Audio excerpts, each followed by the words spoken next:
Good afternoon, everybody. I think we're going to start. My name is Kathy Hart. I'm the Senior Curator of Collections and the Barbara C. and Harvey P. Hood 1918 Curator of Academic Programming at the Hood Museum of Art. To open this day-and-a-half event, I would like to begin by acknowledging that we are on the unceded and ancestral lands of the Abenaki peoples. On behalf of the Hood Museum of Art and the Department of Art History, it is my pleasure to welcome you to the opening talks of the Symposium, Futures Uncertain, Contemporary Art in the Age of the Anthropocene. I would like to thank all the speakers who have agreed to be part of this discussion for their contributions to this important topic. This event would not have happened without the sponsorship of a number of Dartmouth departments and centers. I would like to thank, first of all, Chad Elias, Assistant Professor of Art History here at Dartmouth, for being the originator and shaper of this conference. An event such as this cannot happen without strong sponsorship, and it has been made possible through the support of Barbara Will, Dartmouth's Associate Dean for the Faculty of Arts and Humanities, the Andrew W. Mellon Endowment at the Hood Museum of Art, the Leslie Center for the Humanities, the Arthur L. Irving Institute for Energy and Society, and the Dartmouth Centers Forum. This program is part of the forum's 2018-2020 theme, Envisioning the World We Want. At the Hood, I would like to thank Sharon Reed, who did all the organizational work for that these events require. As always, she goes beyond what is expected. And I would also like to extend our gratitude to Laura Ogden, Professor of Anthropology, and Amelia Kale, Thomas Price, and Morgan Freeman of the Hood, who are acting as hosts to our speakers. Before I invite Chad to the podium to introduce this afternoon's presenters and talk about the themes and ideas that were the impetus for this symposium, I wanted to stress that it is our wish that this symposium involves you, the audience, in our discussion. So after each talk during the 2 days, we have allowed time for questions. There will be people in the aisles with microphones, so I encourage you to use them for your questions so your questions can be heard by all. Thank you for being part of the conversation. Now, please join me in welcoming my colleague, Chad Elias.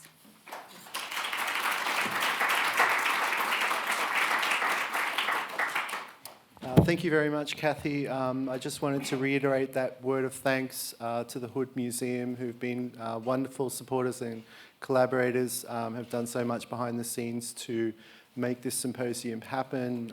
There's a lot of work that has to be done, so thank you again, Kathy, Sharon Reed, who's not here in particular. So I'm an assistant professor in the Department of Art History here at Dartmouth. And I'd like to just, before I introduce the two distinguished artists who will be speaking this evening, I wanted to outline the conceptual framework of this symposium, the ideas that I had in putting it together. There's a little bit of risk attached to it as well because it's kind of an unusual proposition, the idea of having an artist-led discussion around issues to do with the Anthropocene or global warming, climate change. We'll get to those terms. But a way of bringing the humanities and the natural sciences into, and the social sciences into some kind of space of dialogue around uncertain futures. So over the last decade, the concept of the Anthropocene, the idea that human activities are now the primary driving force of atmospheric, geologic, hydrologic, biospheric, and other Earth system processes, has become increasingly prevalent within global public discourse. While the term itself remains a site of scientific and political contestation, the International Commission on Stratigraphy is debating whether it should be officially adopted within the scientific periodization of the Earth's history. But the popularization of this term offers an occasion for rethinking the human and the humanities in the era of anthropogenic climate change. The heating of the planet raises the spectre of our extinction and thus compels us to imagine the unimaginable, the possibility of a world, quote, without us. Indeed, research on climate change and global warming points to a particular irony. Human actions have unprecedented impact on the environment, a situation that produces effects which are increasingly out of human control. And inside this conundrum lies another.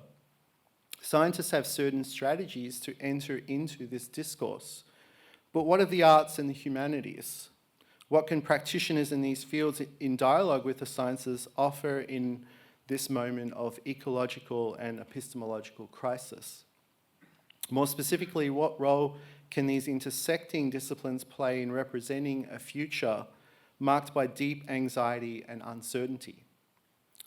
To what new modes of visualization and narrativization does the Anthropocene give rise to? And how do these aesthetic innovations allow us to live with and through seemingly inevitable catastrophic environmental change? And finally, what kind of relations come into view if human agency or human life is no longer privileged? So I don't want to be a Debbie Downer. I just want to, at this point, add that Futures Uncertain does not simply project forward to seemingly inevitable catastrophic future scenarios. Many people are saying this dystopian future is already with us, in fact. Rather, it foregrounds the unique capacities of contemporary art to imagine scenarios or worlds that have not yet come into existence. Can art serve predictively, and what is the ambit of this possibility? What, in essence, can art help us to imagine that science alone cannot? The artists featured in this symposium also asked what it means to imagine ourselves as agents, not just of history, but also of deep time, the immense timescale involved in geological and evolutionary processes. Indeed, humans are composed of various material parts, the minerality of our bones, the metal in our blood, the electricity of our neurons, that have more in common with rocks and mountains than humanists thought was ever prepared to admit. In her book, Geontologies, Beth Povinelli, and forgive me if I single you out here, argues that in a period marked by global warming and the attendant threat of human extinction, biopower, which is the governance of life and death, gives way to what she calls geontopower, which hinges on the renegotiation of the tenuous relation between life, bios, and non-life, geos.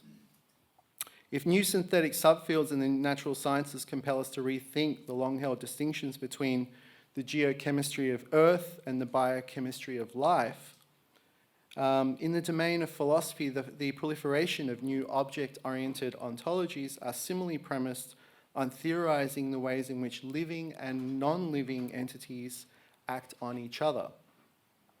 This work shares a basic conviction that matter is lively, can move, act, assume volition, and even enjoy degrees of intelligence often assumed to be the unique domain of human subjectivity. This turn towards object-centered ontologies challenges an anthropocentric Enlightenment intellectual tradition in which philosophical and scientific divisions between subject and object, culture and nature, were privileged. So just to set things up, I wanted to take a quote from Geontologies that I find fascinating. It is certainly the case that the statement, clearly ex-humans are more important than Y rocks, continues to be made. Persuade, stop political discourse. But what interests me is the slight hesitation, the pause, the intake of breath that can now interrupt an immediate assent. And I want to suggest that the artists that are presenting today, perhaps we might think of them as actually inhabiting this pause, this breath. And what opens up in that space if we start to think of matter as lively and perhaps also decenter, or as Beth puts it, de-dramatize human life in thinking about these questions around global warming and climate change. So now to introduce our first speaker, Sammy Baloji, who's come all the way from Brussels. Sammy is a recipient of numerous awards, including the Robert Gardner Fellow in Photography at Harvard University, the Dakar African Art Biennale Prize, and the Smithsonian Artist Research Fellowship in 2015. Baloji's work has been featured prominently in many exhibitions internationally, most notably at Documenta 14 in Athens and Kassel, and the 11th Shanghai Biennale, in addition to many other prestigious exhibitions. Raised in Lubumbashi, Sammy Baloji was sensitized to the colonial history and the post-colonial decline of the once prosperous mining region of the DRC. In his photographs taken in the coltan mines of the Katanga region in the DRC, and what I have up here is actually one of his works in which he overlays a geological map of different mining regions within that part of the DRC, with some photographs taken from colonial archives underneath it. So in his practice, he not only documents the social effects of corporate resource extraction, but the peculiar relation that binds humans to minerals in the ground under global capitalism. And in his practice, which draws on the tools of anthropology, mineralogy, cartography, and geography, he foregrounds both the material conditions and metaphorical associations of excavation. As we'll see in today's lecture, Baloji interrogates the political and economic strategies of the various governing regimes who have exploited the Katanga mining industries in the DRC. And at the same time, I'm showing you here just an image of coltan, which is, I'm sure you know, is a notorious conflict mineral that's used in a lot of our to produce a lot of our digital devices because of its heat conductive properties. Now, at the same time, his photographs alert viewers to the presence of artisanal miners who live and work in this landscape. These labourers are involved in the manual extraction of coltan, a valuable mineral used in the production of laptops, cell phones, and other digital devices. In images such as this one, Baloji calls attention to the biological and geological reality that subtends abstractions like the digital cloud. So please join me in welcoming Sammy Baloji to Dartmouth.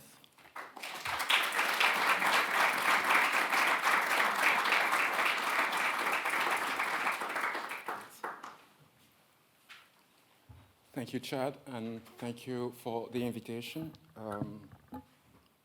And I would like also to apologize because I'm a French speaker, so my English will be a bit broken, so please don't be rude with me for that. So I'm going to try. So as Chad has presented me, I'm coming from Lubumbashi. So Lubumbashi is the second town of Congo, DRC. And it's in the region of Katanga, which is a most important mining area, I would say, in the world because of many mineral resources that you can find there. It starts from coltan, copper, uranium, and lithium also. So there are a lot of mineral resources in Katanga. And it's one of the interests of the, I would say, of the colonial system that was also really imposed or that happened there since like end of 19th century. So I think for this presentation, I wanted to start. As I said, I was born in Lubumbashi, and which is a modern city in a way, and it was constructed in 1910. And I was born in 78, and it was, and I think in 1990, I was really, it was a crisis period because of the political situation, and I started myself to question the environment because I wanted to know, in a way, what happened during the colonial period and what happened after. So one of the book, or one of the writer and a philosopher that I would like to, that I'm referring a lot in my work, it's Valentin Yves Moudimbe, was, in a way, was also born in Lubumbashi and raised, and he was trained to a monastery to be a priest, and he moved from Lubumbashi, and actually he was also teaching, and he's retired, but he was teaching at the Duke University. And through his writing and research, he came to this really strong point of view about the colonization, and presented also the Africa as an invention, as a Western invasion. And one of his texts that I really like to share with you this afternoon is this one. So, and it presents also, in a way, the reality and also the process that I'm doing into my work. So it's saying the metaphor of memory, just as the metaphor of African space, is not merely of the order of symbols.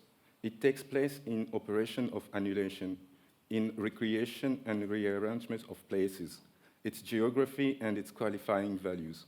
This is what signifies symbolically since the 15th century the principle of terra nullius, which accorded the European creation prince with the right to dispossess non-European people. I think I wanted, as I said, in 1990 we went through a crisis period because it was the end of the Cold War, and suddenly we were under a dictatorial regime for 32 years with Mobutu, just after which took the power since 1965 and ruled the country until 97. But in 1990, we went through a crisis because it was a new era for the democracy, and he was not really, as a dictator, he was not really wanted in the country. And what I wanted to, when I started to during this crisis period, I was thinking about, I was taking pictures of the mining area because I was really interested to the mining and the way that it has an impact on the environment, but also on the social life, because the mining was the center of the life into Katanga, and I was really interested to understand. But while the crisis was going on, most of the people couldn't go to work, and suddenly there was not money, there was no life in the city. And I started to take picture of the mining area because I was working with the culture, with the director of the French Cultural Center in Lubumbashi, and the idea was to document the mining area, but also the colonial architecture and the colonial heritage in order to promote the country and the city. And for myself, it wasn't enough because I wanted really to come to not only a kind of documentation of the environment, but to relate my own work, to talk about myself and how I feel to be in Lubumbashi. But anyway, like documenting the mining area brings me to the archives and to discover also the colonial heritage or the colonial history, which I didn't learn at school, because I mean most of Congolese even now, but since the end of the independence, we're not going through we are not talking about the colonial heritage. We are not even going to analyze or criticize what happened. So it's a kind of, we are living in a kind of consequence of what has been built in a way. So since I discovered the archives about the colonial history, I started to really think about how to work with the colonial archive in order really to understand how the city was created and how it has an impact of thinking about of the creation of the city itself. So one of the work that I started to do, it's retracing a Charles Lemaire expedition. So Charles Lemaire, it's one of the Belgian captain who was sent in 1898 to 90 in Katanga province. And he had this, it was a colonial expedition, and the interest of that expedition was to create a sort of borders between Katanga and the Rhodesian part, which was under the British, which was a British colony. So the idea was just to document or to go through the different places where the expedition went, in order also to kind of find new narratives that people who are living into those same places has, or what they have to say about what happened and how this new space, those new spaces has also, in a way, their own presence. So, like,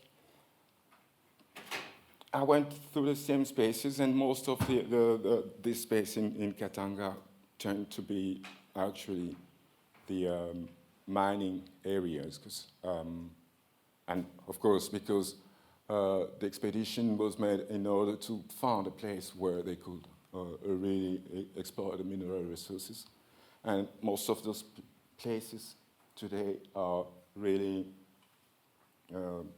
places for exploitation. And as you can see in the pictures, you have also this geodetic marker, and the interest of those markers were just to create the borders. And today you can find also that people are going back to the same geodetic marker, but in order to dig, and because of they have this idea that there are treasures hidden into those places. So those markers, in a way, for local people, means something else, means something that which is doesn't have anything to do. But the expedition was also in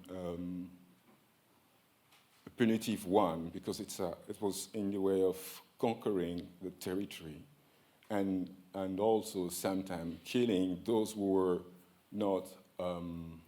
Who didn't want to be submitted by the colonial system. So, like in Kiamakea, one of the village, for example, and most of the soldiers were, in a way, taken and brought into a grave, and then after they were also burned. And I found also those archives, in a way.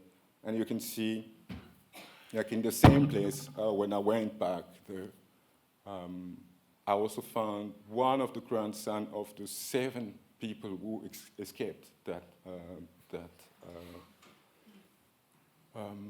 massacres that happened in 1899. And of course, it's all in the mining area today. So it doesn't belong to those people anymore, but it's under a mining area. And again, I think it shows how also the memory, the collective memory, disappears, because the land doesn't belong to the population. It belongs now to the mining, and the mining, it's also, in a way, a colonial project since the beginning. So there is this kind of continuation of colonial system by also erasing a collective memory into the space. And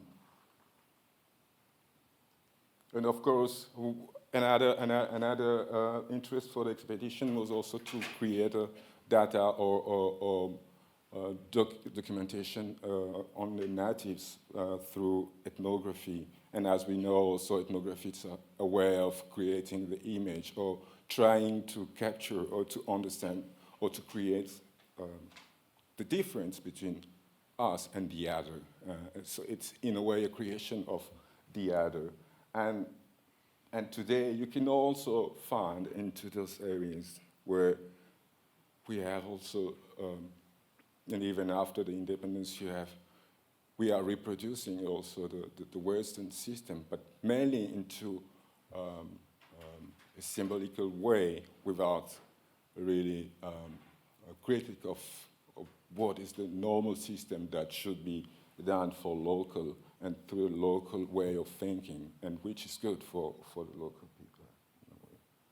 So, in talking about this expedition, the idea is to really create a kind of knowledge or questioning the idea behind the creation of Congo, or even the region itself. And and when I started also to really try to understand the city itself, I came to this element of what really makes, and even during the colonial period, what makes the city to be ruled. And there were three powers. We have the church, the mining company, but also the state itself. So it was three elements that were put together in order to create a system of exploitation, not only an exploitation of mineral resources, but also exploitation of people. And as you can see in the urban planning that, as I said, that Lubumbashi was created in 1910, you have the division in the city, which is really important. On top, in red, you can see that that part was for the white people. And then just below, you have a Greek. And between, and below, this is the city Albert, it's really the city for the natives. So it was the city for black. And between them, you can see that there is a corridor, there is a neutral zone, which has also an intention in itself. Because earlier, before, I mean, this plan was made in 1930, but before that, this is a map of like 1912, where you could see also that even the part that I've just shown you before, people were still living there. But after the First World War, the idea was to divide the black and white, and that's why they had this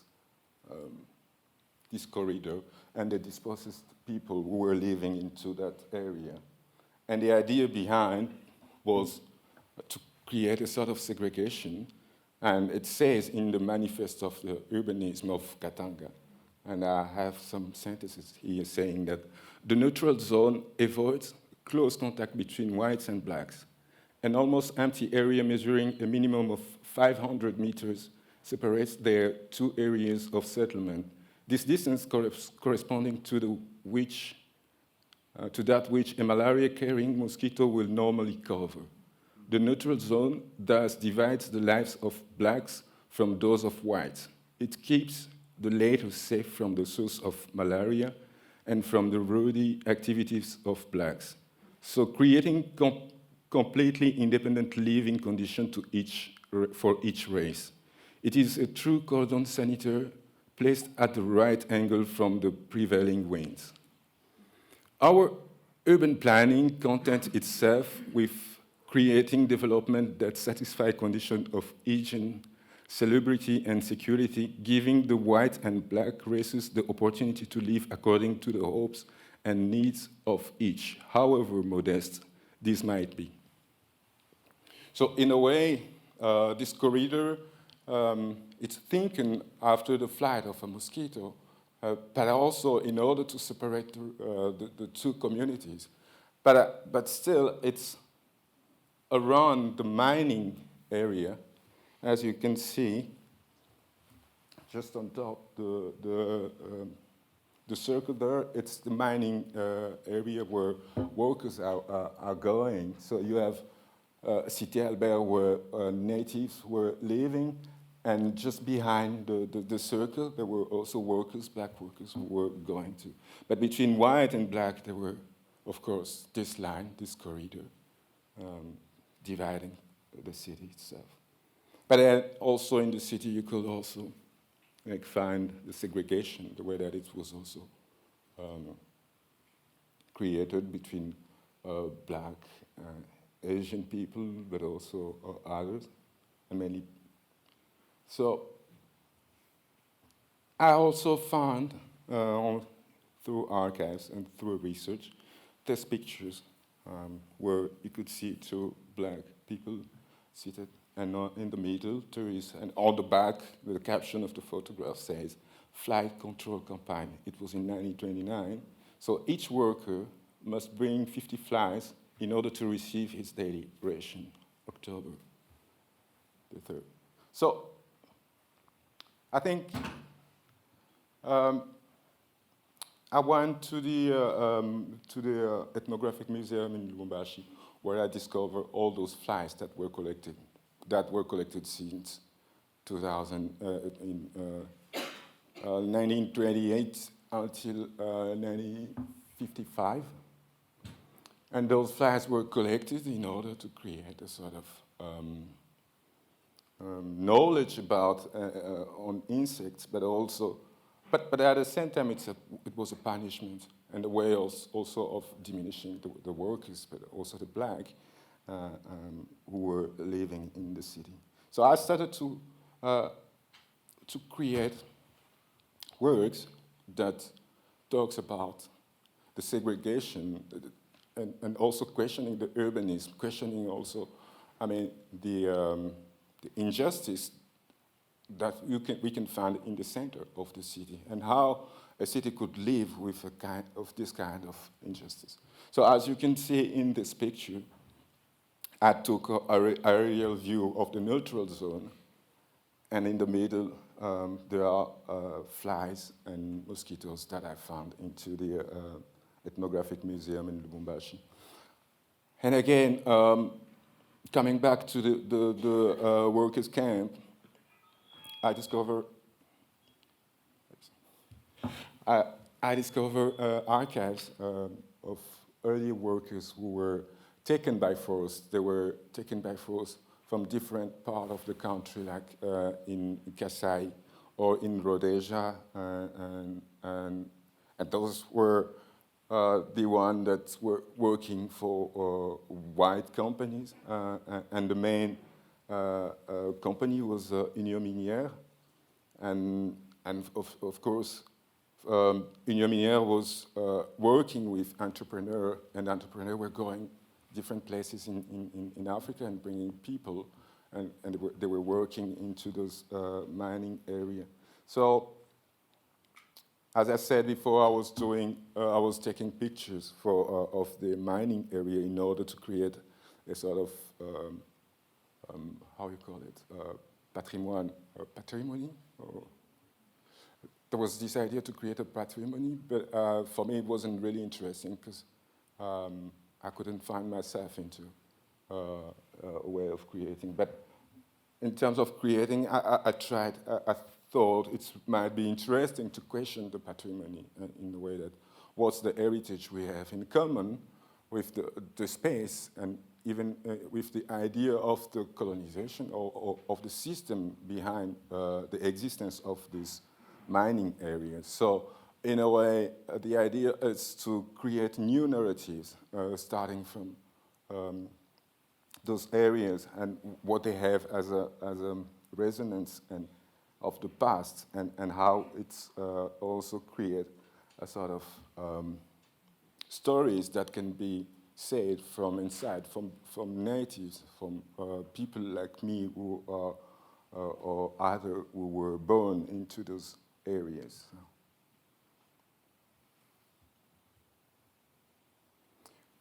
The one other thing that I would like to show you is like this archives, and of course, I had this idea of really working not only as a native, but looking at the system, at the way that it was created itself, and connect the system with the Western world, because it's also the place where it comes from. And as a native, as I can question it. And these are some archives that I've found also around the exchange between United States and the director of the Union Minière in Katanga, where they were exchanging around the atomic bomb, because the uranium came from Congo, from the mining area, where I took those pictures. And you can see on the left, I think, it's it's a letter sent by the director of the Union Minière saying that he was really happy to collaborate and send uranium to United States, and that the atomic bomb was a really success for the world, and it's a really big, a giant fit into the future.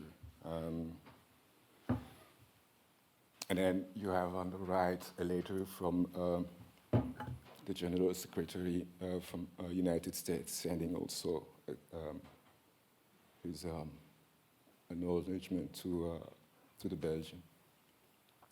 So I think, as I was presenting since the beginning, like the mining itself, it's not only it's uranium, it's copper, it's cobalt, but it's also coltan. And coltan has been discovered recently.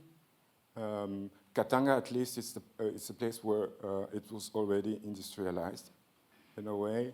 And after the crisis period in 90, most of the people are now started to work or to extract mineral resources into the mining area, but through artisanal way, so like digging with objects that are not industrial at all. But the coltan is, you can find it at the east of Congo, close to Rwanda.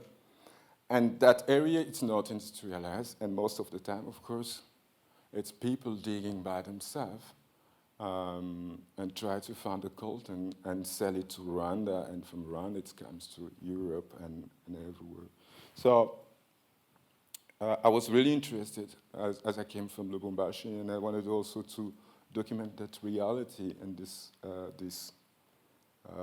and the main interest is really on the large scale. It's not really about local people, but it's mainly how this responsibility of extraction, of injustice, it's a global responsibility because we are all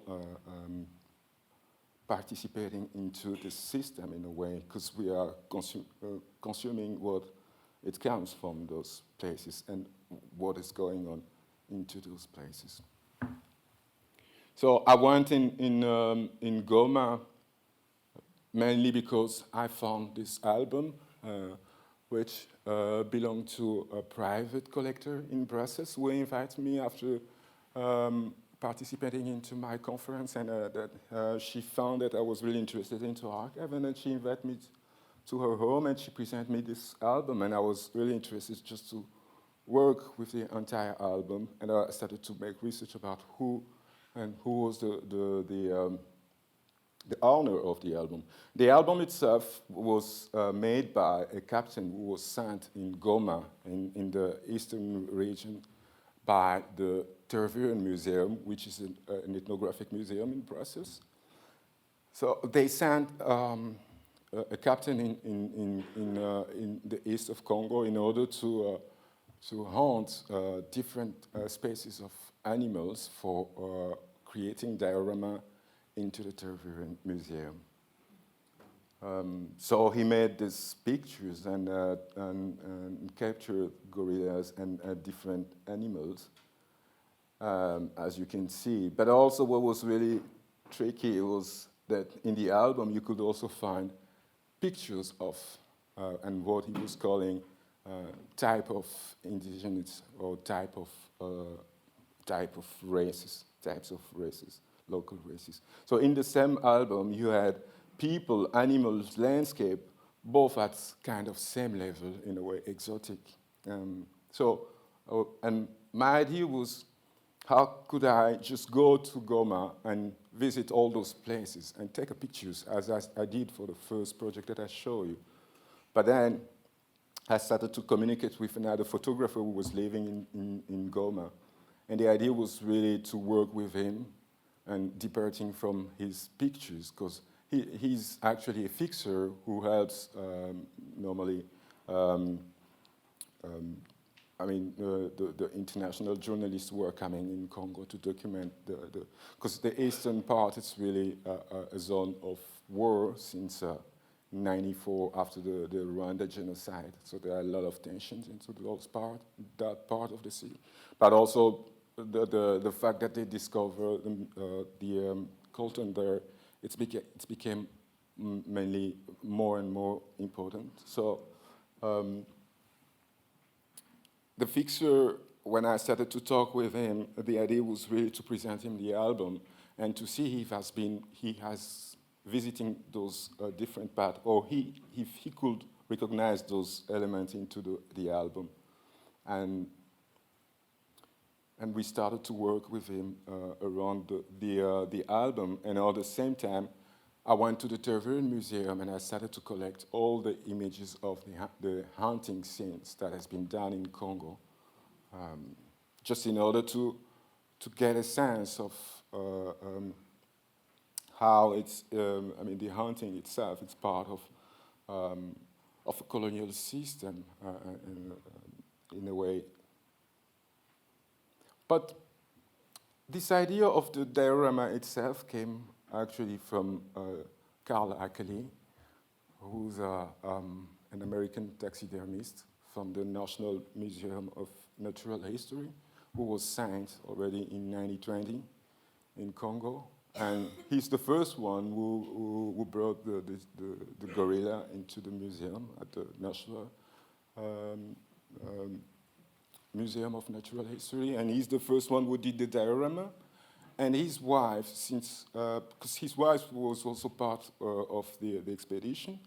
And after, when they came back, her wife started to write to the King Albert in Belgium in order to ask him if they could create spaces or like parks in order to save animals. And after that, and after the success of the diorama, as you can see here, after the success of the first diorama that was created here in the United States, there have been other dioramas created into Belgium, London, and other places. And that's also the reason why Henry Powell was sent into Congo to document and to take all those animals that I've just shown you into the album. And they've created, and as I said, the wife of Carl Ackley convinced the Belgian king, and they created parks in Congo. And in those parks, they also dispossessed people who were living there. And now they've found also fuel and also mineral resources like coltan. So it's spaces where there are a lot of conflict. And people are running, not only for the genocide that happened in '94, but it's also the same reality that it's still going on into those spaces. But at the same time, there are a lot of NGO running or trying to solve the problem. And when I started just to find how many NGO are living or are working into those areas, there are more than 500, but not solving the problem itself. But still, people are living outside or trying to find a place. But as you can see, the diorama that was done into the Belgian museum here, I started to make a kind of comparison, not really a comparison, but there are also elements of mineral studies, as you can see on the right there. And from there, I started to create a sort of situation where we can take in account all this information of people that has been dispossessed, the mineral resources, the creation of park, and all those mineral interests into an installation where we can be confronted to those realities, and knowing that the coltan is also something that is in our computers and telephones and all those devices. So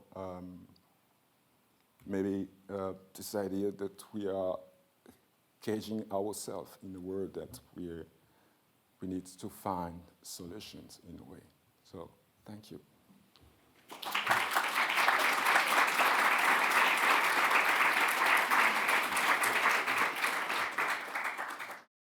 Thank you very much, Sammy, for the fascinating lecture.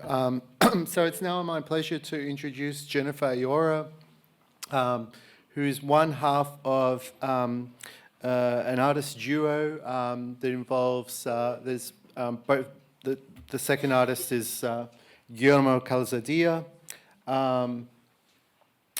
Guillermo unfortunately can't be here this evening, so Jennifer will be presenting on behalf of both of them, talking us through her practice. So Allora and Calzadilla's work has been exhibited internationally, including group and solo exhibitions at the Museum of Modern Art, the National Museum of Art in Oslo, the Haus der Kunst in Munich, the Serpentine Gallery and Whitechapel Art Gallery in London, the Stedelijk Museum in Amsterdam. I could go on, as they've certainly are two of the most prominent artists that are operating today in the contemporary art world. So I just wanted to briefly outline their practice with a few words rather than just list accomplishments, which are numerous, just showing you one of their landmark works that I really enjoy teaching with. So Allora and Calzadilla represented the US at the Venice Biennale in 2011. And they have, over the last 2 decades, as a duo, they've developed a very interesting experimental body of work that incorporates elements of sculpture, video, sound, photography, and live performance. And through this expanded practice, the artists seek to give form to the paradoxical situation of Puerto Rico, an unincorporated territory of the United States. In recent works such as Manifesto, which I'm showing you up here, the engine of a cargo ship is cast in bat excrement, or bat guano, which is used as a fertilizer. And the artists use materials to allude to the extraction of fertilizer rich in nitrogen, phosphate, and potassium in the Caribbean, as well as alluding to asymmetrical trade agreements and energy economies under globalization and its devastating effects, its devastating environmental effects there as well. In their video, The Night We Became a People Again, Allora and Calzadilla explore the impact of the months-long island-wide blackout that hit Puerto Rico following Hurricane Maria last September. As TJ Demos, who will be here tomorrow speaking at the Symposium, has written of their work, it reveals the devastating effects of climate change and disaster capitalism, even as it also points to narratives of social resilience, in this case, the willingness of locals to help each other and share limited resources to survive the aftermath of a catastrophe. And in sculptures such as this one, the Petrified Petrol pump, which I think Jennifer will be speaking about this evening, it's an interesting sculpture where the petrol pump is recast in black volcanic lava, as well as travertine rock. In works such as this, the geological basis of hydrocarbon energy is alluded to, but perhaps also the idea of a projected end of oil, the kind of moment of peak oil that we're living through now, and the forms of existence that are actually made possible by carbon energy. Are they also coming to an end? So here again, we're led to contemplate uncertain futures. Is this a relic of a future in a way that we're presented with now in the present?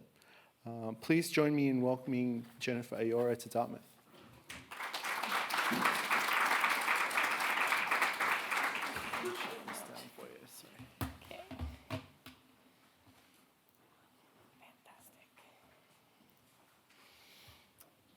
Thank you. Thank you for welcoming me here today. It's my pleasure to present the work of Guillermo and myself to you all. Before we start, technical question, can we lower the lights in the room? Is that possible? Thank you, I'd appreciate it. Because I'm going to be showing different films, and it would make the films look better that way. I just want to actually give you a little fact about the guano, which is interesting because it's not a piece I'm going to mention, but it really actually is a small aside. So the guano in those reliefs, they were a highly valuable commodity in the history of United States imperialism, and in particular, the aggressive and interventionist policies that came out of the 19th century idea of manifest destiny. In the context of booming worldwide nutrient guano trade, the US Congress passed the Guano Islands Act of 1856 in order to gain control of this commodity market by taking possession of unoccupied islands in the Pacific and Caribbean that contained guano deposits. So essentially anybody who found an island with guano on it that wasn't yet part of any other sovereign nation could plant an American flag on it, and it would then become part of the United States. However, it became part of the United States as what they called an unincorporated territory. So it wasn't a piece of land that was going to become a state. There wasn't going to be a new state on this guano-filled island. So anyway, but the importance of that from the point of view from where I will make this presentation tonight is that that act created the legal framework for a kind of territorial expansion that was not accounted for in the US Constitution, precisely the allowance of non-incorporated or insular or island territories of which Puerto Rico was later to become designated. So really the history of Puerto Rico's geopolitical status, in a certain sense, was born out of this search for this guano material. In any case, moving on to my presentation tonight, I'd like to say good afternoon or good evening, and thank you for having me here. And I will share with you a selection of works that relate in one way or another to the island of Puerto Rico, where Guillermo and myself live and work. For years, we have made work from a post-colonial eco-critical perspective and have engaged with the struggles for decolonization and ecological justice, perhaps most notably with the work we've done in Vieques, Puerto Rico, which I will show you tonight. While these works share a widespread concern in contemporary art with the power of things and materials that operate beyond the scope and frame of human history, they likewise insist on the urgency of a geopolitical awareness about conditions in places like Puerto Rico and kindred territories in the global South. They involve what art historian Emily Eliza Scott calls an experience of feeling in the dark, the affect of unknowing when confronted with our proximity to the abyss of catastrophe, a condition that calls for new sensory forms and ethical political dispositions not necessarily structured by anthropocentric figures of illuminated vision. I think that a good introduction to our work at this symposium about carbon imaginaries and the post-natural conditions of contemporary art might be a film that we made in 2006 in Luisa, Puerto Rico, called Sweat Glands, Sweatlands. And I'm going to go forward and play that. Actually, before I play it, I should just tell you what it's about. So the main action of the film consists of a pig being roasted over an open fire by having the spit attached to the back wheel of a car that's idling. When the car accelerates, the rotisserie turns at different speeds, while the voice of Residente Calle 13, a young reggaeton singer from Puerto Rico, addresses the viewer in Spanish. He draws on examples of non-human social organization, such as those among bats, termites, and ants, for an alternative mode of being in common, and describes a passable path through contemporary experience, part reality, part fiction, overheated, overpopulated, restricted, and suffocated. The world he describes is an antagonistic state of order and disorder, heat and excess, civility and barbarity, in an age of armed globalization. And I'll show you the film.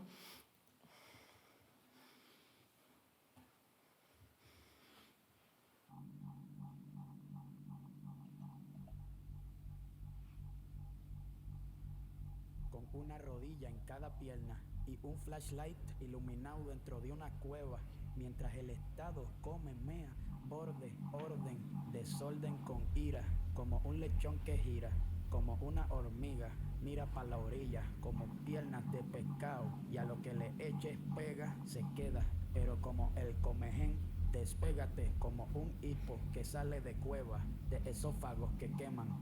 Este sol quema, que quema, y ni con loción de globalización. Hay protección con glándulas de sudor, anfibio, no ambiguo, preciso, como estalactitas de lechón frito, que cae, suena que cae, reverbera, como un hipo de equipo que se tranca, que te tranca, que no abre y se cierra, como ética de gaveta, déjala entreabierta, a la mantarraya no se le adiestra, a la pulga ciega no se le adiestra, como un hipo, rebota como un eco, civilizado, barbárico, ¿qué tiene que ver eso con tráfico? Tráfico, con una rodilla en cada pierna, pregunta, ¿qué orden social? ¿Cuál es el especial? Jugo de hot dog, democracia con grasa caliente, que te fría hasta los dientes, estate pendiente, como un volcán de murciélago, ciega los pulga y bote espuma por la boca, por exceso, por los sesos, esos exófagos,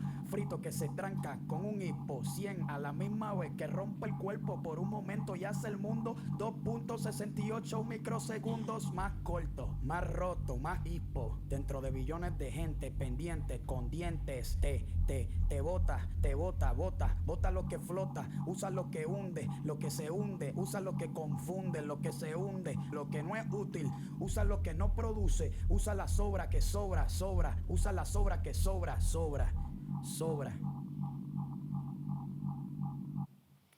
And for those of you who don't know Spanish, here's a very rough, small translation to the what you heard them singing.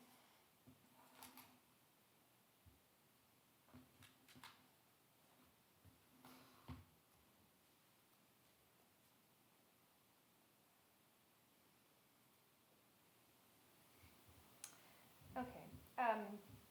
For the first time that we directly engaged with questions of landscape ecology and the environment was the body of work that we called Landmark, beginning in 1999. The working concept helped us unsettle formal and ecological premises of land art by posing the following questions. In whose interest is land marked, and to what ends?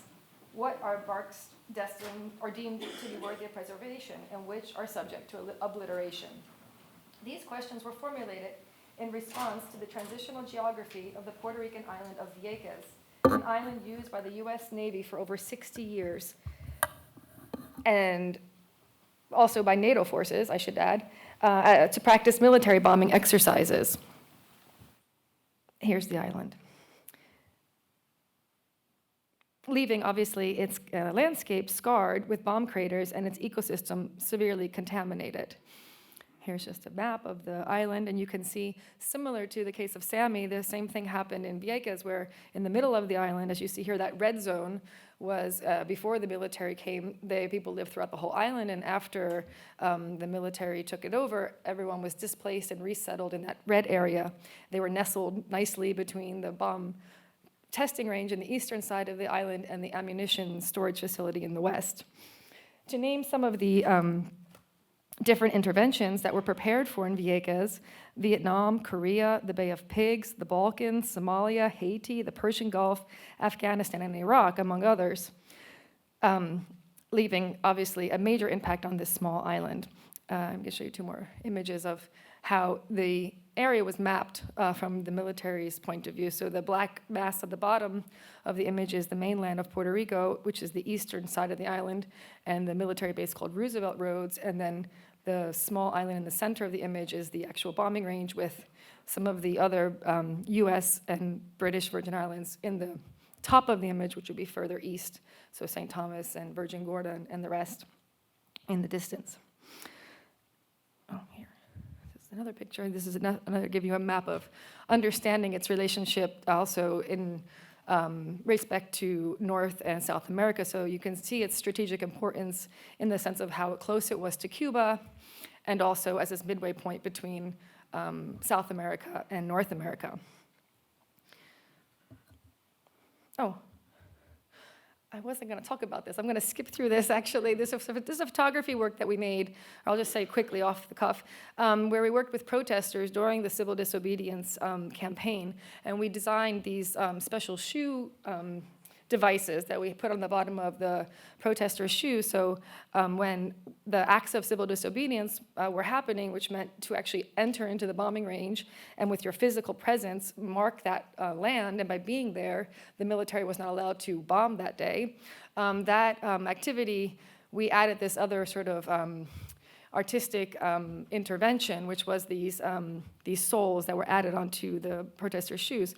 And then we documented that activity as a photographic series that for us was also very meaningful because it really showed the way in which the protesters themselves who had gathered there were a very diverse group of people that came from all different backgrounds and points of view. So while they momentarily became this force under this one issue, they themselves had many different and diverging and even antagonistic, I'd say, reasons for being there that then get played out in the years after. And these photographs in a certain way demonstrate that through the photographic frame. You see this kind of action of one image canceling out another and these different directions. But moving back onto my films, the next film that I'm going to show you was Returning a Sound. And this is a film that we made right after the military had finally left the island and became open to the public for the first time. It addresses the landscape of Vieques, but it also addresses the soundscape, which for residents on the island remained marked by the memory of the sonic violence of the bombing. The film follows Omar, a civil disobedient and activist, as he traverses the demilitarized island on a moped that has a trumpet welded to its muffler.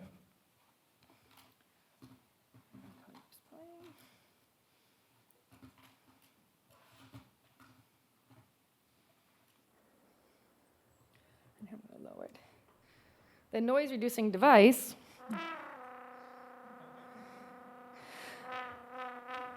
lower it a little bit. The noise-reducing device is diverted from its original purpose and instead produces a resounding call to attention. It becomes a counter-instrument whose emissions follow not from a preconceived score, but from the jolts of the road and the discontinuous acceleration of the bike's engine, as Omar acoustically reclaims areas of the island formerly exposed to ear-splitting detonations. The atonality of the trumpet's call puts it at odds with the musical convention we might typically expect to mark a popular victory, namely an anthem. I just want to lower it a little bit. Okay. We were interested in the idea of an anthem as a commemorative structure, but we preferred the more open set of associations that the Greek etymology of the word offered, antiphonos, or sounding an answer, as a composite of anti, in return, and phonos, voice. The title of the work excavates the etymological origins of the word anthem in order to unsettle it from within. The anthem thus entails a kind of answerability to a sonic event that precedes the one who answers. This primitive definition marks a potential dissonance in a genre associated with the harmonious voice of the people, a figure normally tied to the principle of territorial co-belonging. However, in Vieques, where the future of the reclaimed land remained uncertain and largely insulated from democratic claims, Returning a Sound at once celebrated a victory and registered its precariousness, calling for an unheard of vigilance.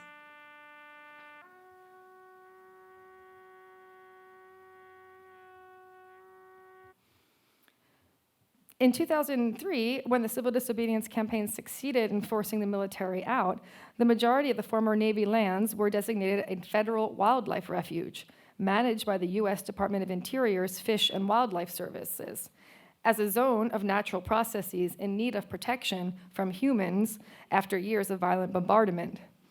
The designation obviously entails a violence of its own, marginalizing the demands of island residents that it be fully decontaminated and turned over to municipal management, so the future can be democratically debated.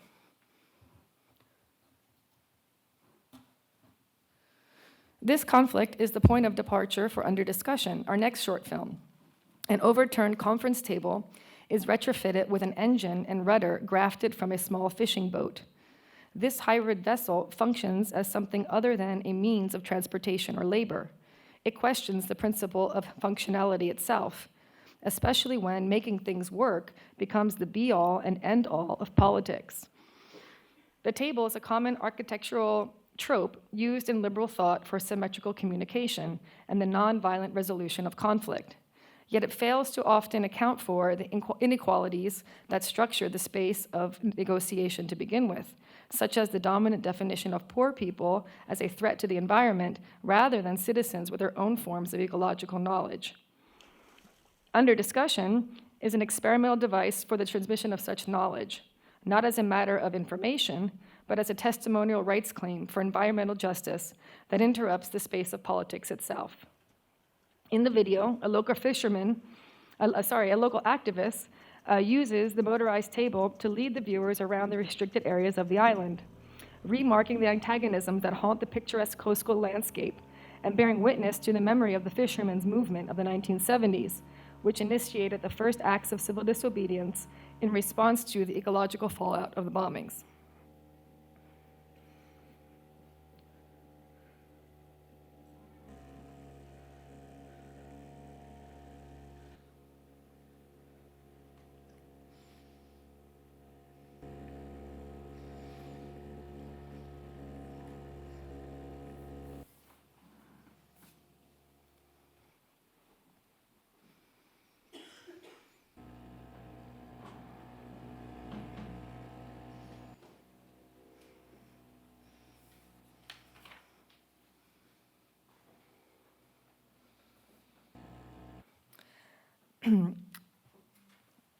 Half-Mast, Full-Mast is the third in a series of short films that we made in Villegas. This film was made in 2010 as part of a site-responsive video installation for the U.S. Pavilion at the 54th Venice Biennial, for which Guillermo and myself served as the representative national artists. The work attempted to speak to the nationalist underpinnings of the pavilion by highlighting Villegas, an island on the margins of an already marginalized territory of Puerto Rico. In our contribution to the biennial, we wish to further complicate and destabilize the taken-for-granted status of U.S. representation. The work consists of two projected videos, one on top of the other. Each depicts a different landscape, but both share a common cinematic framing of a flagpole in the center of the frame that creates the illusion of a single flagpole connected between the two screens, despite the otherwise obvious disjunctive backgrounds. In each partition, a young man hoists himself up the pole from the standing to horizontal position, and with intense exertion, momentarily becomes an unofficial flag, before endurance gives way to gravity. The gesture functions to reframe specific sites around the island significant to the military occupation and subsequent struggles in terms of a deceptively simple cultural semiotic convention, the flying of the flag at half-mast as a sign of national mourning or distress, or at full-mast under normal conditions. The practice of flying the flag at half-mast originates in maritime culture. It was meant to mark the space at the top of the ship's mast for the invisible flag of death to be flown. In other words, it's an elementary semiotic code that involves seeing what is not there, or at least visually marking the limit or place of absence that cannot in and of itself be represented. In the United States and its territories, flying the national or state flag at half-mast can only be done with an executive mandate. In other words, an official decision must be made as to whether the death or distress in question is worthy of official recognition in the form of a flag lowering. In Judith Butler's words, the lowering of a flag involves a framing and regulation of the grievability of lives, which is the condition for their viability or survivability in the first place. The normal condition of a flag is that it be flown at full mast, functioning as a positive indicator of state authority and collective identification. But this normal condition is perpetually haunted by the invisible flag of death, whose place it takes, as well as by the vanished others who are not given the privilege of having their absence marked.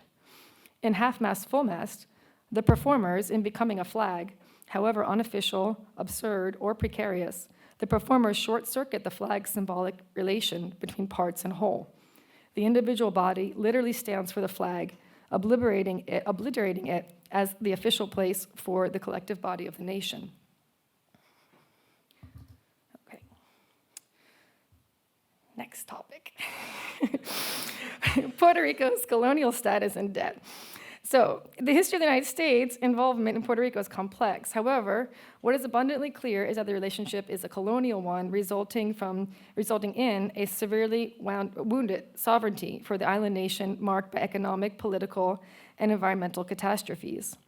Prior to last year's disastrous hurricane season, Puerto Rico made national and international headlines with its over $123 billion of municipal debt, the largest in the United States.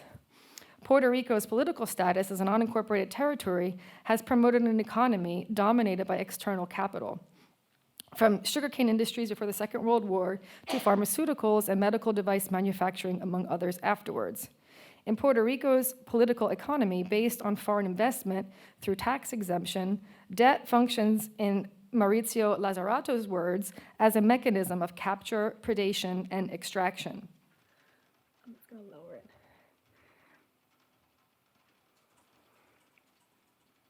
Because Puerto Rico is not a state, Congress exempts corporations operating on the island from paying federal taxes.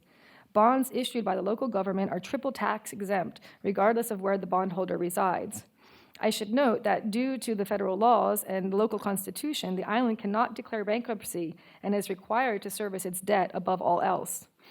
Although the local elite are complicit and need to be held accountable for the overspending and corruption, the island's debt is largely due to successive administration attempts to cover the loss of income resulting from capital flight after Section 936 of the Internal Revenue Code was phased out to balance the federal budget in 1996. Section 936, which was progressively eliminated in 2006, gave U.S. corporations exemption on income earned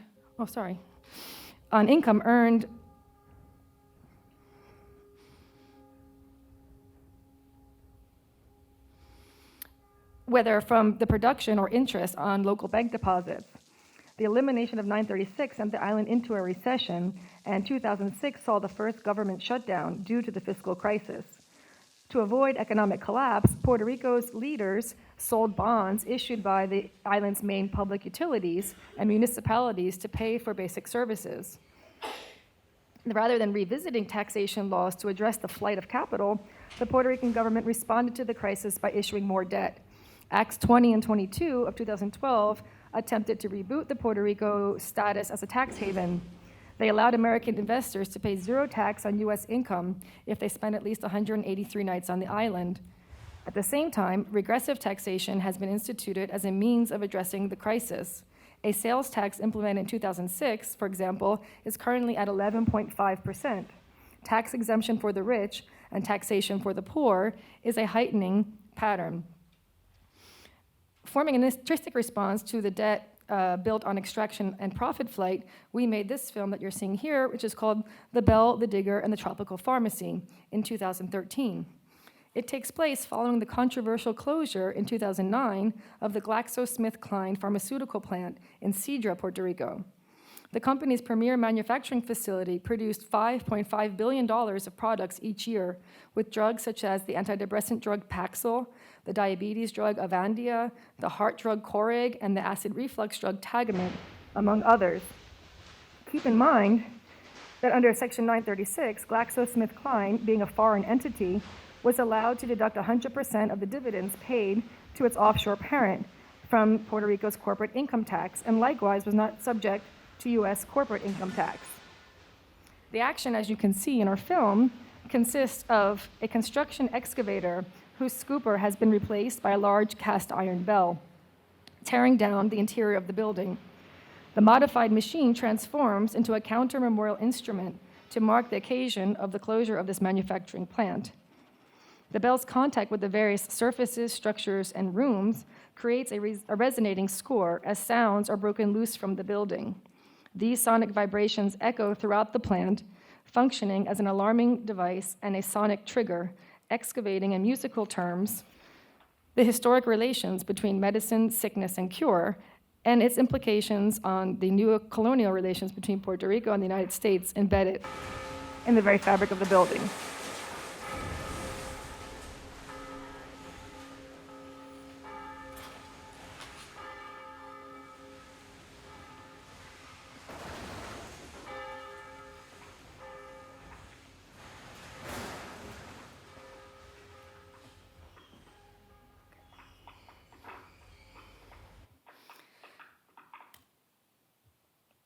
Puerto Rican light. The idea of debt plays out across multiple registers in Puerto Rican light, Cueva Vientos. It was a site-specific commission we made with Dia Art Foundation. Oh, sorry. Undertaken as part of the Foundation's benchmarks program of outdoor commissions, the work involved an act of displacement and exchange, involving moving a historic sculpture, Dan Flavin's Puerto Rican Light to Jeannie Blake, made in 1965, from its typical museum context to a cave in a natural protected forest adjacent to the abandoned petrochemical complex in Guayanilla, Peñuelas, Puerto Rico, and using solar power to feed its fluorescent lamps.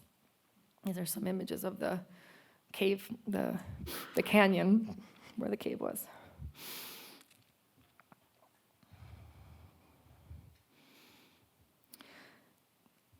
Regarding debt, to begin with, Flavin's work would not have been possible without its own debt to the electrical systems and the buried sunlight of fossil fuels powering it. Its title could not have been imagined without the expressions of transnational culture that wove their way into the urban fabric of cities like New York during the mass migration of islanders stateside as a result of Operation Bootstrap. The developmental policy implemented after the Second World War to achieve rapid industrialization on the island by encouraging American corporations like GlaxoSmithKline and others to relocate there with lucrative tax benefits, and promoting the emigration of over a third of the island residents to the mainland to fulfill low-wage job vacancies in cities like New York and Chicago. Art historian and curator Yasmine Ramirez cites a telephone interview she did with Jeannie Blake, the woman to whom the sculpture is dedicated, and a former assistant at the Cornblee Gallery, where Flavin first exhibited the work. Ramirez writes, Flavin's sculpture made a great impression on her when he brought it to the gallery.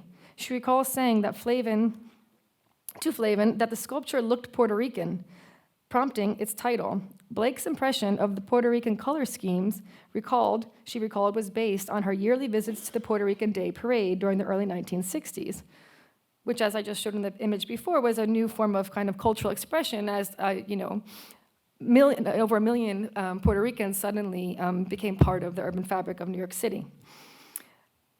The new artwork that we made, which we titled also Puerto Rican Light, Cueva Vientos, which is the name of the cave where the work is exhibited, to which we are the authors, both add something to the original 1965 artwork by Dan Flavin, while at the same time exposes a lack of self-sufficiency or dependency at work in the original. This procedure involves an undecidability of ontological boundaries. Where does one work end and the other one begin? What is primary and what is secondary? Who or what is indebted to whom? Our work is obviously dependent on Flavin, yet the debt is, in a certain way, reciprocal. The reciting of the work in Cueva Vientos involves a dramatic transformation of the work conceptually, experientially, and politically. It simultaneously preserves the original and invents a new work altogether, without materially making or changing anything. In Puerto Rican Light, the original and its double, our work, share the same object in space and time. All artistic action takes place in one and the same object. Structural questions of dependence and independence, indebtedness and parasitism, light and darkness, and indeed life and death at work in the formal logic of Puerto Rican Light all take on a very concrete valence in the colonial conditions of wealth extraction and climate debt affecting contemporary Puerto Rico and Guayanilla Peñuelas specifically. The abandoned buildings of the Commonwealth Oil Refining Corporation, or Corco, which is this petrochemical complex that is sort of surrounding the wildlife refuge where the work is located, which is a brownfield site that the local population is suffering and has been suffering since the 1970s when it closed, among other types of consequences of that project. I should note that the work officially closed on September 22nd, 2017, on the fall equinox, exactly 2 years after it opened, and 2 days after the devastating landfall of Hurricane Maria in Puerto Rico. The island was sent into a complete blackout for months due to the destruction of the electrical grid, which was already severely compromised from years of neglect by the Puerto Rico Electric Authority, or PREPA. PREPA's massive, unserviceable debt to large-scale global investment firms implicate this seemingly local issue into a much larger network of predatory financial capital. The blackout, in fact, illuminated many things about the colonial reality of Puerto Rico. Spending a lot of time, in this guano-filled cave with three solar powered fluorescent lights near an abandoned petrochemical plant, we noticed several interesting things. One of them was that guano has special acoustic properties. It's a sound-absorbing material. Another is that fluorescent bulbs emit an audible wave, or hum, which in musical terminology is equivalent to a B flat. The film that I'm showing you now, we made in the summer of 2017, prior to the hurricanes Irma and Maria.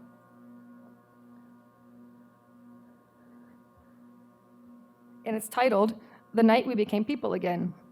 In a certain way, the film was our way of documenting Puerto Rican light, but also an attempt to make a new work out of the research material and experiences that we accumulated in the 10 years that it took to make that work.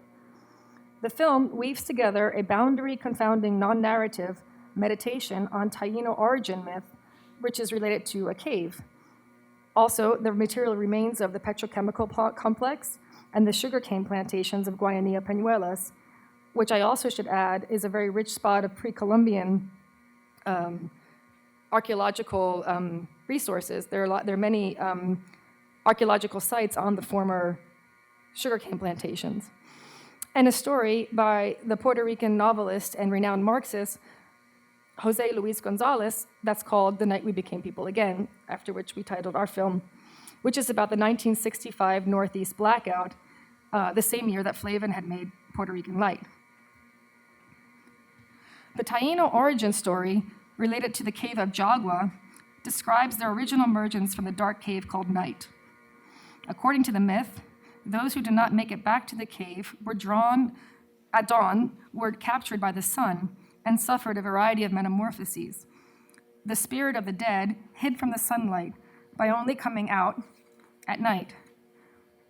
They were known for their ability to change into flora and fauna and were associated with the guava-eating bats that lived in caves. The story of Jose Luis Gonzalez is about a Puerto Rican migrant during the Northeast blackout who had to get home to El Barrio in time to see the birth of his child. Once in El Barrio, he's invited to the rooftop of his building and finds there's a party going on there. Perplexed, but giving into the mood, he finally realizes the cause of the celebrations. Without the glare of electrical light, the moon and stars are visible again, reminding the careworn worker of what he had left behind.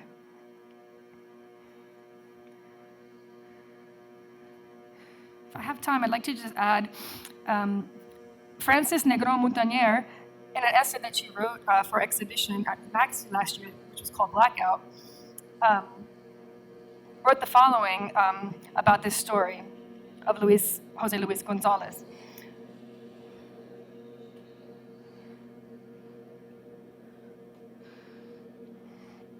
Whereas the plot line bears little resemblance to the pain of post-Maria Puerto Rico, the closing passage envisions how a poor, Black, colonial, and migrant community rediscovered their own worth in the darkness.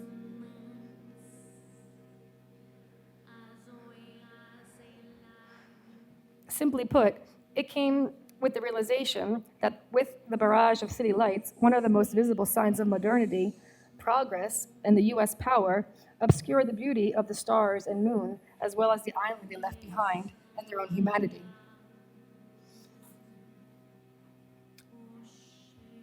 On the one hand, El Apagón only becomes a transformative form of knowledge when the narrator realizes that it's the entire barrio that is looking at the sky and emerging from the erasure, the blackout.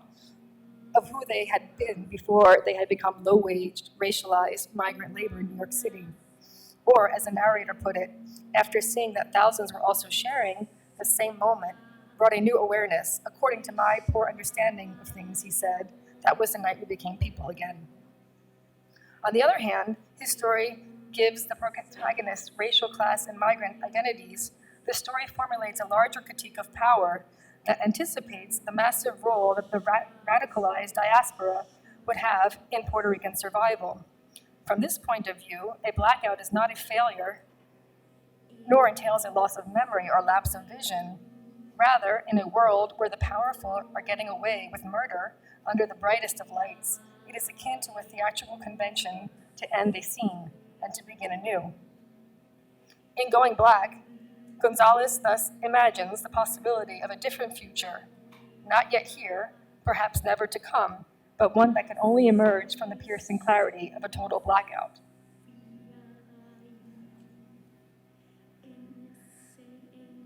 In our film, an off-camera voice emulates the sounds of AC electrical current power by using it as a compositional directive.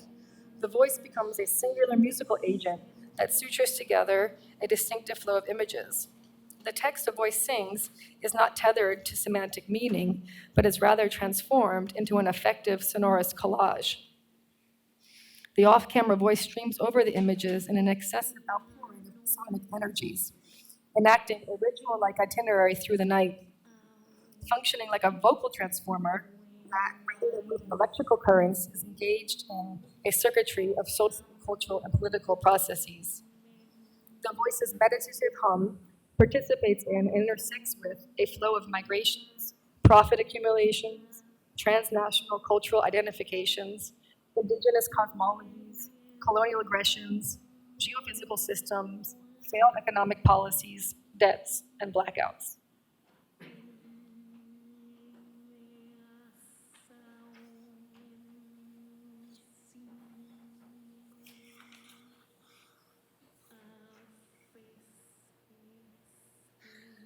Well, I'm going to keep playing this. I'm just going to segue into something else I would like to add before finishing with the last film. One of the questions that this conference seeks to address is the way in which natural and man-made processes come to stand for larger questions about the deep past, human histories, and uncertain futures. I have spoken at length about the post-colonial eco-critical perspective, which insists on the rights of marginalized human beings to exist. But in order to more adequately describe and interpret the contours of the complex markings of capitalism and colonialism, several works I've shown have attempted to unsettle the frame that we put around the idea of the human, often through a closer attunement to the acoustic, and in particular the voice. What to make of the sonorities that fall outside of the linguistic, like in Roland Barthes' famous description of the voice's singular grain, which I'm having trouble with tonight myself, and how do these intervals connect to the exteriority of the world?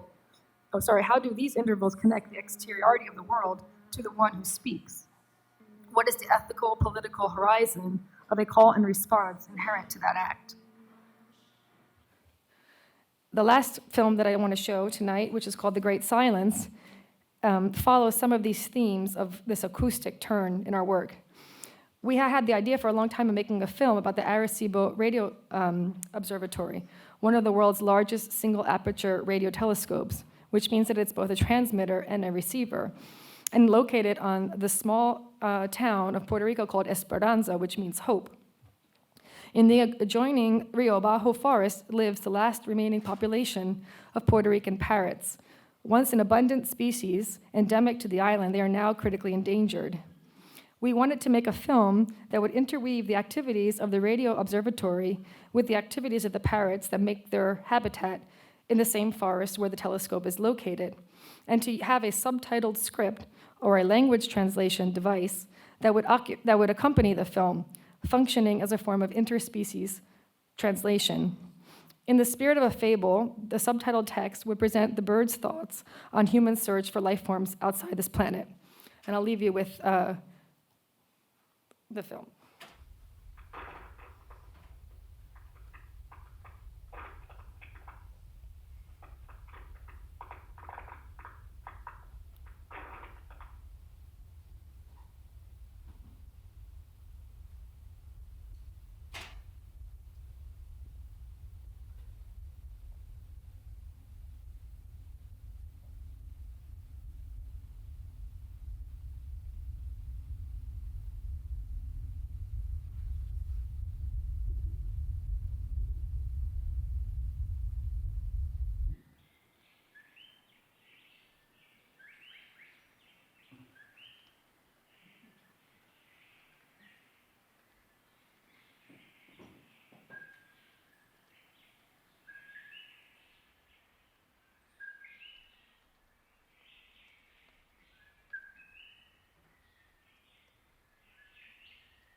Thanks to everyone for sticking around. I have some questions, but I think I'm going to actually hand it over to you guys to ask questions, to field questions. Do we have a microphone that we can pass around? I'm not sure if we do or not. We do? Yeah. So, if anyone wants to get things started.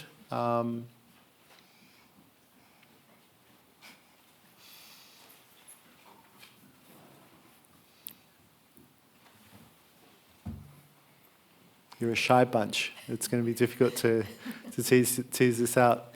One thing I was struck with was obviously the relationship between the one theme that came through was the issue around mining and how that's really affected the human relationship to landscape and geography in both of your practices. I was just wondering in terms of how you think about the ability for different communities to perhaps resist or alter a set of conditions that seem to be beyond our power as artists or as intellectuals to really reshape. So in other words, it's sort of a question around what kinds of forms of social resistance or livability kind of emerge in your research that allow you to kind of think about different futures that are not simply premised on environmental catastrophe or the asymmetries of produced by globalization and resource extraction. You want to go first? Well, okay. Well, let's see, how can I begin to answer that question? Well, from a very grounded answer, I would say is that by being involved in, as I showed tonight, some of the work in Vieques and also in Puerto Rico in general, you see all kinds of activities happening to survive. So that's a natural condition that all of us have to confront. So you always need to find ways of survival. And so while some of the films and work that we've tried to do, we're trying to point to the difficulties in that survivability, the project of survival and the project of continued life is something that one has to confront on a daily basis. And so examples that I can give concretely about how that relates to the places in which I showed work about tonight would be, for example, after the hurricane in Puerto Rico, there's been a very strong community resurgence around building microgrids and finding ways to create autonomous energy sources, and by that also making sort of little micro sovereign areas as well, so that you really have a control over the basic things for living, such as energy, water, and basic living conditions. And the outrageous lack of response by the federal government had actually sort of brought to light and made more visible and made more tangible and palpable, thanks to, again, this unique relationship that has been structurally created by a century of colonization that has also meant that now so there's 3.5 million people living in Puerto Rico, and there's 3.5 or more Puerto Ricans living in the diaspora now. And so that relationship means that a lot of resources are coming back in the form of, like after the hurricane, different, literally just everyone was sending materials down to the island to build, precarious, but then now becoming more substantial forms of energy creation. And so that would be an example I can give really concretely, which is, I think, setting a really wonderful and positive example of what kind of future is possible. On my side, I can say we've just finished a project with an anthropologist, Philippe de Bouc, on Kinshasa. I was talking about Kinshasa, and I can say during the colonial period, in 60, Kinshasa was created for like 400,000 people. And now, and since 60 to now, we have the population about like 15 million people living in Kinshasa without any new urban planning, only the one that left by the colonial system. But, and it's due to the fact that, the colonial system has centralized spaces and peripheries has not, doesn't have any power or productivity. So all the people who are in the peripheries are all coming to the center and try to survive in a way. And what I would like to say by that is the fact that I think the system that has been installed doesn't really work, but at the same time, I think the global system doesn't really pay attention to the local and the way that local people can also propose a new system of living, a future, than just surviving or living into the spaces where they're depending on the global market in a way.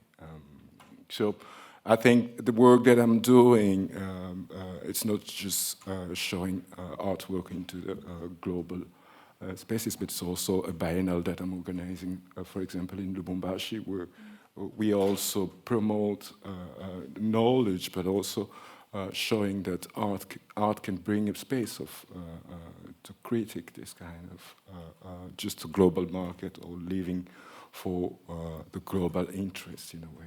So. Yes, Tatiana. I was struck by how your projects activate various archives. Oh, thank you. I was struck by how your projects activate various archives and in a way they telescope back to these colonial histories and some neo-colonial histories. And it made me realize how the landscape and the land itself is so marked, and it becomes so visible in your work, the way the land is also an archive. And I was just wondering if you could talk a little bit more about what drew you to that kind of practice where you could bring in these histories. And was that something intentional, or did it just organically develop?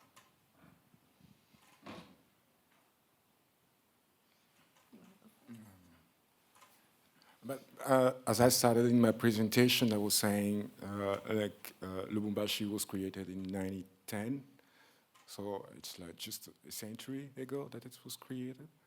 So in terms of creation, I think it was really important to understand what does it mean to create or to invent in a way. So, and all that I've been showing, it's different disciplines, politics, or systems that have been, in a way, created in order to create that space.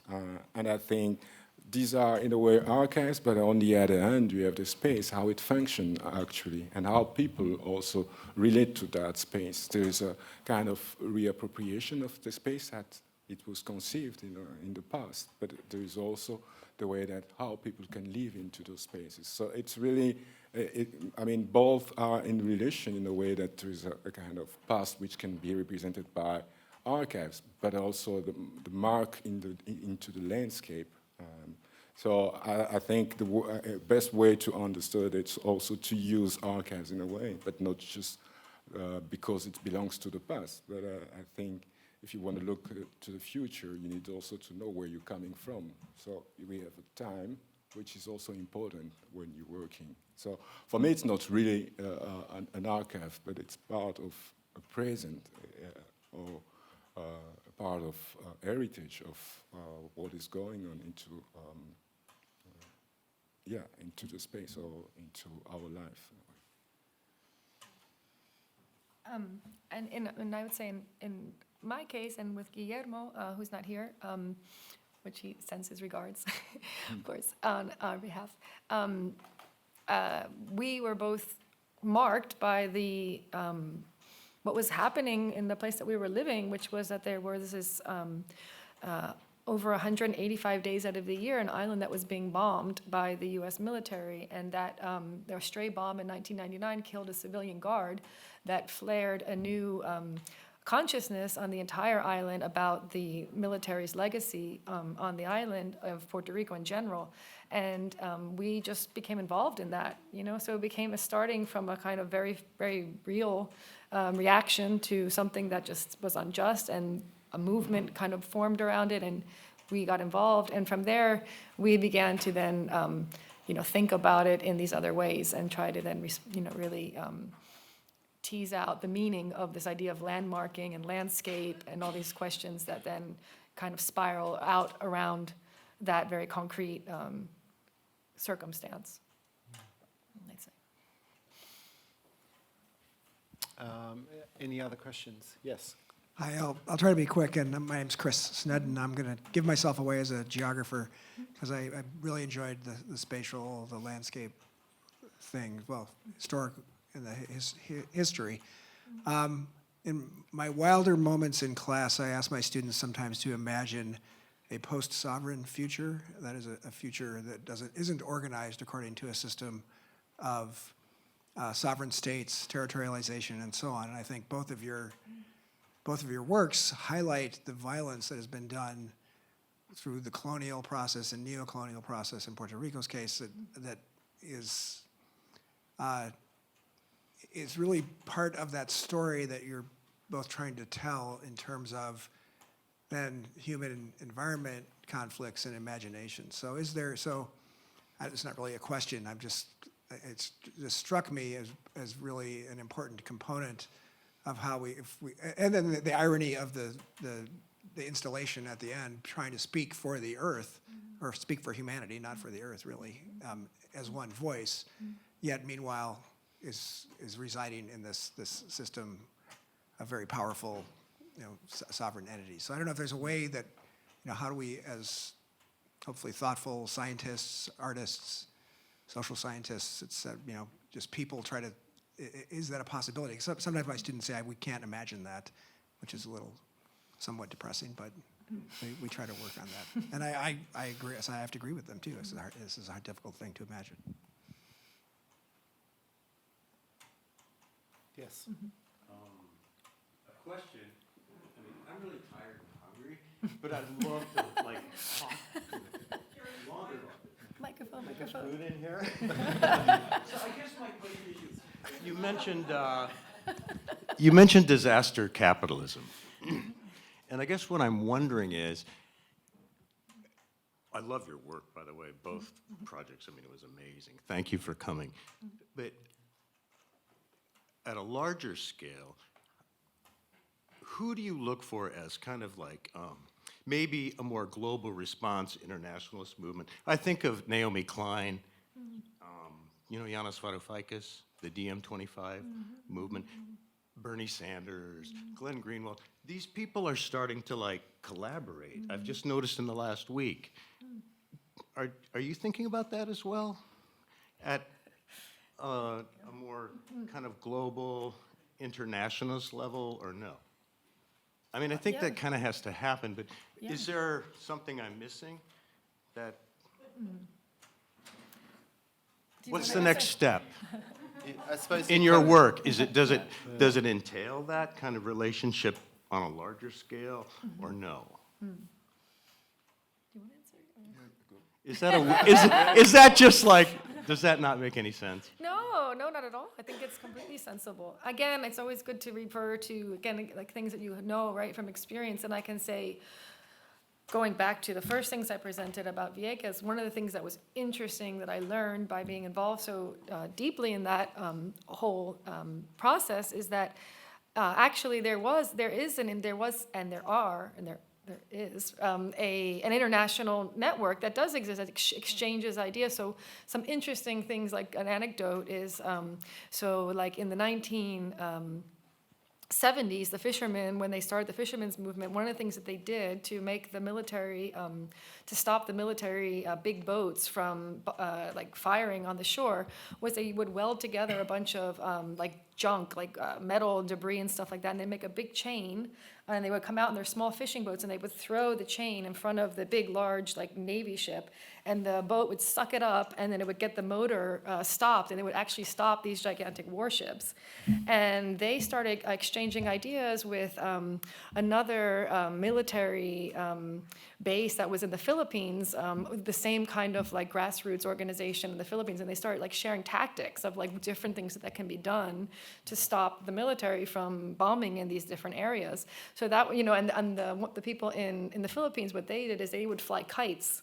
So they would fly kites, and the kites being up in the air would keep the, you know, the airborne bombings from happening. So there was this interesting, you know, on a case-by-case basis of like sharing knowledge that was came out of those circumstances. And of course, with the internet, things have become even more connected in that way. And I think there are all kinds of, alliances and networks that are forming. Any around that this. really fascinate either of you, like that you look to? Just in particular. I'm looking for something I don't know. Yeah, I don't know. I can't say. It's hard to. Can I follow up on? Yeah. Kind of in a weird way to follow up on that. But it might not be a very. What did you say? You don't want to be a Debbie Downer. Well, maybe in a kind of Debbie Downer way. You know, I think I saw the parrot film in Hakuve. Right? Did you show it there? Did you guys show it there? I don't know. But whenever I see it, and it's an amazing film, right? Whenever I see it, though, I think of the birds, right? Because it seems to me so different a way. So here we have these parrots. They're very logocentric. They're very kind. They're a little like you. It's brilliant in that edge. It's like, we love you, have a good day, and look how clever you are. But it never actually gets that tone. Look how clever you are. It's just like, look how clever you are, right? So, and then I think of your the work with the horn, the other kind of sonic arguments you're making, which is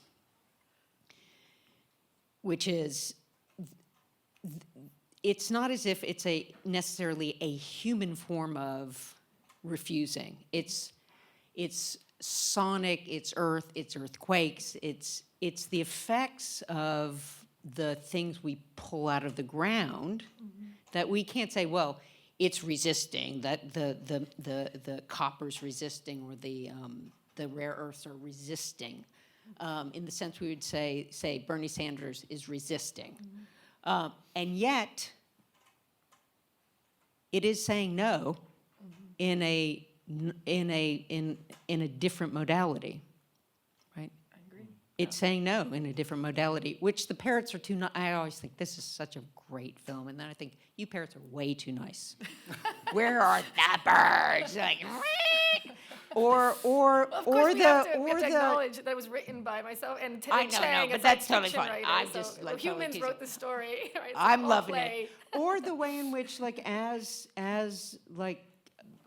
ordinary people go into those fields and just start digging those, you know, that unstructured digging, and the effects of that on actual bodies. Both the tailings from mines, but you know, which have one kind of effects, but then the just digging and inhaling. That's the kind of refusal from non-human, humanistic modes of existence that are happening, right? And part of me thinks, you want resistance? There it is. You don't want it, but that's what actually is refusing and is pushing back. So it's more of a comment. And it's nothing that we might want, but it is the effect of, it's the other sources of the no rather than, you know, I don't know. I would say that's one of my references right now, is reading Elizabeth's book. It's really inspiring, honestly. I don't know if it's inspiring. I think it can be a Debbie Downer, but No, but it's helpful. you know, I yeah, like these new modes of thinking through these ideas in new ways. I think that's what it's all about ultimately. I tend to read a lot of like philosophy, critical theory. I try to go into places like that to think about different ways to try to really reorient the point of view for even how we go about thinking about describing these realities, and to try to undo all of the burdens of, all the art discourse that we've also have carrying with us, to try to find another way to do it as best we can.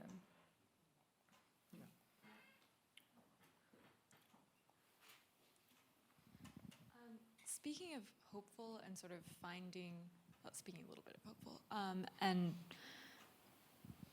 so both of you are dealing with very difficult things and like things that are very dark in some ways.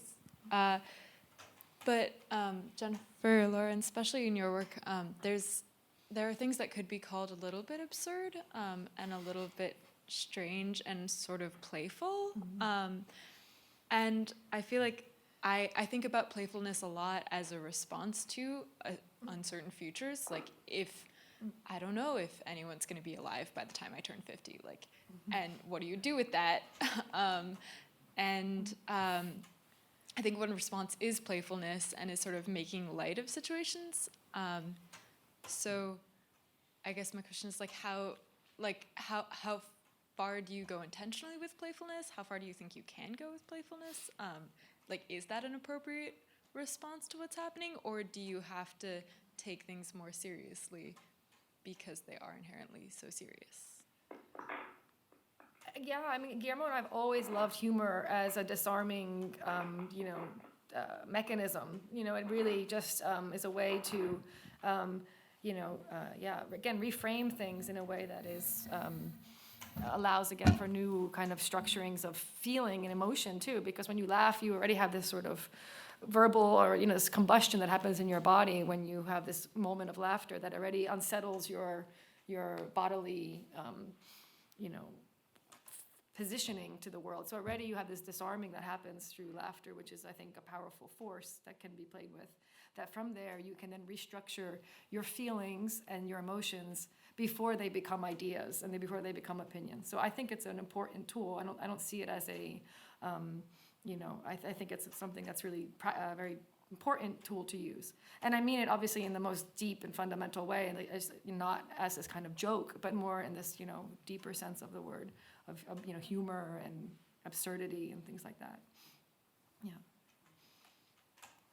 I mean, in a way, just to add to the conversation and what Beth was saying earlier about, if we think about Hitchcock's film, The Birds, and one way in which it's been interpreted is retroactively as a kind of revenge of nature. So we've unleashed a set of forces globally now, particularly global warming, that we're no longer fully in control of. And of course, they're human-induced, human-produced, but it produces a kind of set of factors in which our own existence is dwarfed or decentered or called into question. And I think, this question around the agency or the role that we assign to non-human actors in the world, whether it's minerals or whether it's non-human animals, and the way in which our interactions with them have become increasingly fraught and quite difficult within a kind of liberal humanist framework to think about what it might mean, for instance, for us to have a kind of interspecies, a rethinking of interspecies relations with, let's say, parrots in this time of extinction, or the kinds of bodily relation that you show in your images of coltan mining, where these miners are literally in this landscape digging up this mineral, and meanwhile we have this very abstract and removed relationship to those technologies, and we talk about a cloud, which completely disavows the physicality of that whole process of extraction and its violence.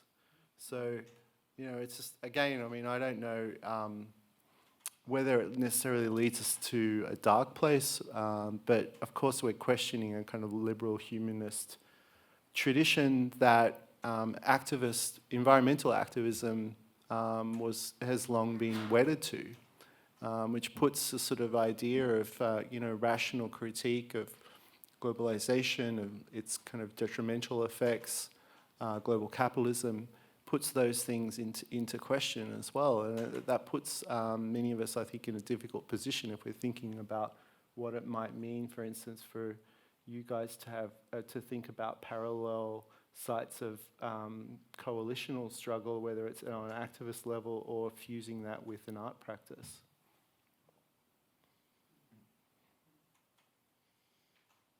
I think people are probably wanting to get some food and and some drink. Thanks for all of your interventions, and thank you very much to the two artists as well.